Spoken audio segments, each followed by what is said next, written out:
Guys जरा सोचिए, universe का वो समय जब ना तुम थे, ना मैं, ना ये धरती और ना ही ये आसमान, ना हमारा सूरज और ना ही हमारा चांद। कुछ भी नहीं था, ना रोशनी, ना अंधेरा, ना समय और ना ही दिशा। बस कुछ भी नहीं। लेकिन फिर एक ऐसी घटना हुई जिसने सब कुछ बदल दिया। इसे कहा जाता है बिग बैंग। आज से लगभग 13.8 बिलियन साल पहले अचानक एक बहुत ही शक्तिशाली एक्सप्लोजन हुआ। ये कोई आम एक्सप्लोजन नहीं था। इसमें कोई जगह नहीं थी जहां ये हुआ, बल्कि स्पेस खुद उसी से बना। मतलब एक्सप्लोजन स्पेस में नहीं हुआ, एक्सप्लोजन से ही स्पेस बना। उस एक पल में एनर्जी बनी, पार्टिकल्स बने, समय शुरू हुआ, स्पेस फैलना शुरू हुआ और आज भी यूनिवर्स फैल रहा है। शुरुआत में यूनिवर्स बहुत गर्म था, इतना गर्म कि कुछ भी स्टेबल नहीं रह सकता था। धीरे धीरे टेम्परेचर कम हुआ, छोटे छोटे पार्टिकल्स आपस में जुड़ने लगे, हाइड्रोजन और हीलियम जैसे एलिमेंट्स बने और फिर पहली बार रोशनी बनी। लेकिन अभी भी कोई स्टार्स नहीं थे, कोई गैलेक्सीज नहीं थी, सब कुछ गैस का समुद्र था। फिर धीरे धीरे ग्रेविटी ने गैस को खींचना शुरू किया। गैस के बादल सिकुड़ने लगे और एक जगह इकट्ठा होने लगे। जैसे जैसे ये गैस कंप्रेस हुई, टेम्परेचर बढ़ा, प्रेशर बढ़ा और अचानक न्यूक्लियर रिएक्शन शुरू हुआ और जन्म हुआ पहले स्टार का। इस स्टार ने रोशनी दी, ऊष्मा दी और सबसे जरूरी हेवी एलिमेंट्स बनाए। कार्बन, ऑक्सीजन, आयरन, ये बने। आज हमारे शरीर में मौजूद हर एटम पहले किसी स्टार के अंदर बना था। धीरे धीरे अरबों स्टार्स बने और इन्होंने मिलकर बनाई गैलेक्सी। आज हम जिस गैलेक्सी में रहते हैं उसे कहा जाता है मिल्की वे, जिसमें अरबों स्टार्स हैं, खरबों प्लैनेट्स हैं और उन्हीं में से एक पर हम रहते हैं। हमारा तारा है सन, यानी हमारा सूरज। आज से लगभग 4.6 बिलियन साल पहले मिल्की वे में एक गैस क्लाउड था जिसे कहते हैं नेब्यूला। किसी कारण से ये क्लाउड कोलैप्स हुआ, सेंटर में मास इकट्ठा होने लगा, धीरे धीरे टेम्परेचर बढ़ा और फिर जन्म हुआ हमारे सूरज का। सूरज बनने के बाद उसके आसपास डस्ट और रॉक्स घूम रहे थे। ये धीरे धीरे टकराते गए और बनने लगे प्लैनेट्स। इन्हीं टकराते हुए पत्थरों से हमारी पृथ्वी बनी। जब ये बनी तब पृथ्वी आग का गोला थी, पूरी तरीके से मोल्टेन। हर तरफ वोल्केनोस, एस्टेरॉइड लगातार इससे टकरा रहे थे। कोई लाइफ नहीं, कोई पानी नहीं, यहाँ तक कि कोई हवा भी धरती पर मौजूद नहीं थी। बस जलती हुई एक दुनिया। फिर धीरे धीरे पृथ्वी ठंडी होने लगी। ऊपर क्रस्ट बना, अंदर हीट रह गई। वोल्केनोस फटते रहे, उन्होंने छोड़ा वाटर वेपर, कार्बन डाइऑक्साइड और नाइट्रोजन। इससे बना एटमॉस्फेयर। फिर धीरे धीरे वोल्केनो गैसेस और एस्टेरॉइड एंड कॉमेट्स से आया हुआ आइस, इनने मिलकर पानी बनाया। धीरे धीरे क्लाउड्स बने, बारिश हुई और हजारों साल तक पृथ्वी पर बारिश होती रही और फाइनली महासागर बने।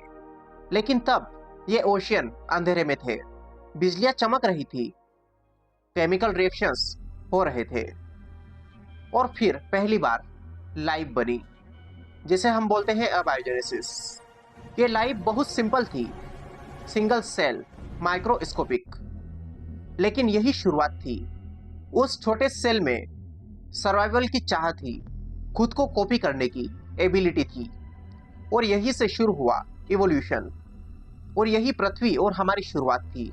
पृथ्वी के इस शुरुआती दौर में चारों तरफ अंधेरा था, आसमान में जहरीली गैसें थी, जमीन पर आग के पहाड़ थे और नीचे गहरे काले महासागर। कोई इंसान नहीं, कोई जानवर नहीं, कोई पेड़ नहीं, बस एक शांत खामोश दुनिया। लेकिन इस खामोशी के अंदर कुछ चल रहा था, इनविजिबल लेकिन पावरफुल। विज्ञान कहती है कि इन महासागरों में केमिकल्स थे, बिजलियां गिरती थी, सूर्य की एनर्जी इनको मिल रही थी। इन सबके कॉम्बिनेशन से कॉम्प्लेक्स मॉलिक्यूल्स बने। धीरे धीरे इन मॉलिक्यूल्स से स्ट्रक्चर्स बने और ये स्ट्रक्चर खुद की कॉपी करने लगे और फिर पहली बार लाइफ बनी। इसकी कोई फिक्स तारीख नहीं थी, लेकिन आज से लगभग 3.5 से 4 अरब साल पहले ये लाइफ थी माइक्रोस्कोपिक, सिंगल सेल और बहुत सिंपल, लेकिन इसमें एक पावर थी खुद को कॉपी करने की, और ये ही सबसे बड़ा बदलाव था।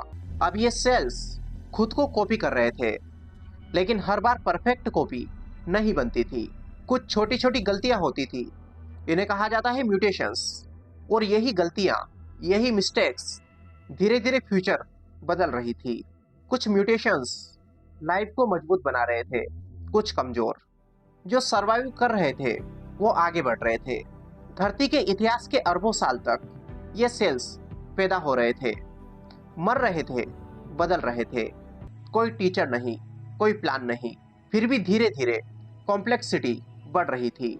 नेचर सिर्फ उन्हीं को बचा रहा था जो फिट थे। इसे कहा जाता है नेचुरल सिलेक्शन। आज हमें जीने के लिए ऑक्सीजन मिलती है, लेकिन शुरुआत में ऑक्सीजन जहर थी। फिर कुछ बैक्टीरिया ने सनलाइट का यूज करना शुरू किया और पैदा हुआ फोटोसिंथेसिस। इससे बना ऑक्सीजन, और धीरे धीरे पृथ्वी का एटमॉस्फेयर बदल गया, और फिर लाइफ को मिला एक नया रास्ता। आज से लगभग 2.4 बिलियन साल पहले एटमॉस्फेयर में ऑक्सीजन बढ़ने लगा। इस घटना को कहा जाता है ग्रेट ऑक्सीजनेशन इवेंट। इससे कई पुराने ऑर्गेनिज्म मर गए, लेकिन नए ऑर्गेनिज्म इवॉल्व हुए। ये डिस्ट्रक्शन भी था और क्रिएशन भी। अब लाइफ सिंपल नहीं रही थी। सेल्स आपस में जुड़ने लगे और बनने लगी मल्टी सेल्यूलर लाइफ। अब इन अलग अलग काम के सेल्स ने आपस में जुड़कर शरीर जैसा स्ट्रक्चर बनाना शुरू किया। धीरे धीरे लाइफ स्मार्टर होती गई। पहले लाइफ सिर्फ पानी में थी, फिर कुछ ऑर्गेनिज्म ने लैंड पर आना शुरू किया। प्लांट्स आए, फिर एनिमल्स। हर सेल्स से बने जीवों ने पहले स्ट्रगल किया, फिर अडेप्शन किया, और फिर सर्वाइवल। इसी प्रोसेस में आगे आए डायनासोर्स। आज से करीब 16 करोड़ साल पहले वही किंग थे। हर जगह उनका राज था। उनका साइज बड़ा था, पावर हमसे कहीं गुना ज्यादा। ऐसा लग रहा था मानो ये पृथ्वी पर हमेशा रहेंगे। लेकिन फिर आज से लगभग 66 मिलियन साल पहले एक एस्टेरॉइड पृथ्वी से टकराया, जिसे कहा जाता है क्रेटाशियस पेलियोजिन एक्सटिंक्शन इवेंट। इसका इम्पैक्ट इतना बड़ा था कि आसमान में अंधेरा हो गया, सनलाइट बंद हो गई, प्लांट्स खत्म होने लगे, और फूड चेन टूट गई। और डायनासोर का यही अंतिम दिन था। लेकिन लाइफ नहीं रुकी। छोटे मैमल्स बच गए, और फिर इन्होंने एक नई कहानी की शुरुआत की। अब डायनासोर्स खत्म हो चुके थे, लेकिन जंगल फिर से उग रहे थे। आसमान धीरे धीरे साफ हो रहा था, अर्थ फिर से बैलेंस बना रही थी। लेकिन इस बार एक नया मौका था। छोटे छोटे मैमल्स जो पहले छिपकर जीते थे, अब खुलकर जी सकते थे, और यही से शुरू हुआ एक नया इवोल्यूशन फेज। ये मैमल्स छोटे थे, डरपोक थे, कमजोर थे, लेकिन उनमें एक खास बात थी, दिमाग।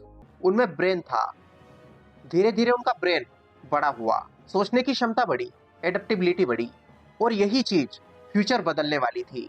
आज से लगभग 7 मिलियन साल पहले बंदर जैसे जीव बनना शुरू हुए। इन्होंने एक अलग रास्ता चुना। ये ह्यूमंस की लाइन एज थी। धीरे धीरे इन्होंने सीधा चलना शुरू किया। इनके हाथ फ्री होने लगे। इन्होंने टूल्स बनाना शुरू किया, और ये थे हमारे एंसेस्टर्स। अब इंसान सीधा खड़ा हुआ, और जब इंसान सीधा खड़ा हुआ तो उसके हाथ फ्री हो गए। उसने चीजों को पकड़ना शुरू किया, और इससे टूल्स बनाना पॉसिबल हुआ। इससे इंसान के ब्रेन को डेवलप होने का मौका मिला, और फिर इवोल्यूशन का गेम बदल गया। फिर इंसान ने पहले एक चीज डिस्कवर की, आग। इससे उसने खाना पकाना शुरू किया। उसे एनर्जी ज्यादा मिली। इससे ब्रेन और ज्यादा ग्रो हुआ। रात में रोशनी मिली, ठंड से बचाव मिला। अब इंसान फिजिकली स्ट्रॉन्ग नहीं था। ना उसके पास दांत थे, ना नाखून, ना ही उसकी स्पीड जानवरों जितनी थी, लेकिन उसका ब्रेन पावरफुल था।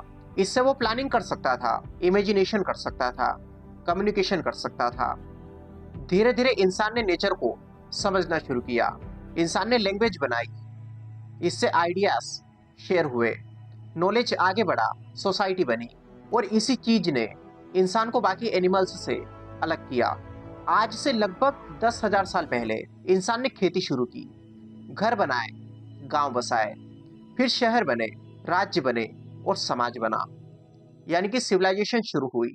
लेकिन जहां सोसाइटीज थी वहां कंपटीशन भी होता ही है, और इसी के कारण इंसान ने युद्ध किए।